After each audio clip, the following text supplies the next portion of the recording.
नीक आँखि वाली आनलहुँ तऽ की भेटल से तऽ साँचे, मुदा एहि कनिया की होयत, ई तऽ हल्ला मचाए सबटा इज्जत प्रतिष्ठा खत्म कऽ देत। एकरो उपाय छै। मुदिताक सर्वांग थरथरा रहल छल, साँस जोर जोरसँ चलि रहल छल, आवाज अस्पष्ट भेल जा रहल छल। पारामार अछि।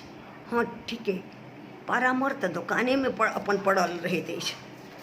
लोकके की कहि देबै आत्महत्या कऽ लेली, दोसर गोटेसँ फँसल छली, आइ पकड़ा गेली।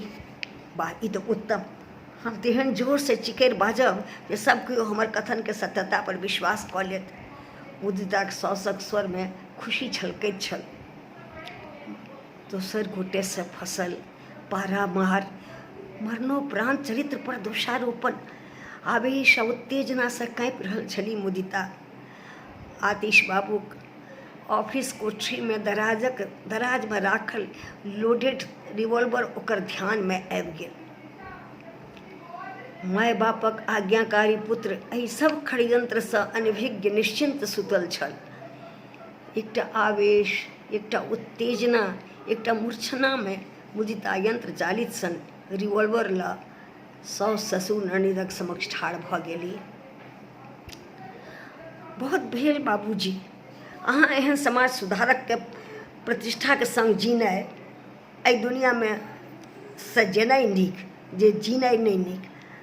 आ एक गोली ससुरक छाती पर। माय, अहाँ माँ शब्द पर कलंक छी, नारी रूप पर कलंक छी, नारी भऽ नारीके प्रतिष्ठा नहि दऽ सकैत छी। दोसर गोली मायके छाती। हाँ सिप्पी, हाँ पैघ भए अहूँ माय बनब, बेटा बेचब, साउस बनि पुतहुके परामार खुआएब, तैँ ई अहाँक लेल। तीनू लाश तड़फड़ा रहल छल। सब तक केराक भालरि जकाँ कपैत दरवाजा पर कखन ठाढ़ भऽ गेल छल। नहि, अहाँके किछु नहि कहब। अहाँ माता पिताके आज्ञाकारी छी अवश्य, मुदा अहाँ हमर सुहाग छी। एहि सुहागक कारणे सीता अपन साउस ससुर महल दोमहला सबके त्याग रामक संग वन चलि गेल छली। अहाँके किछु नहि कहब, अहाँके किछु नहि कहब।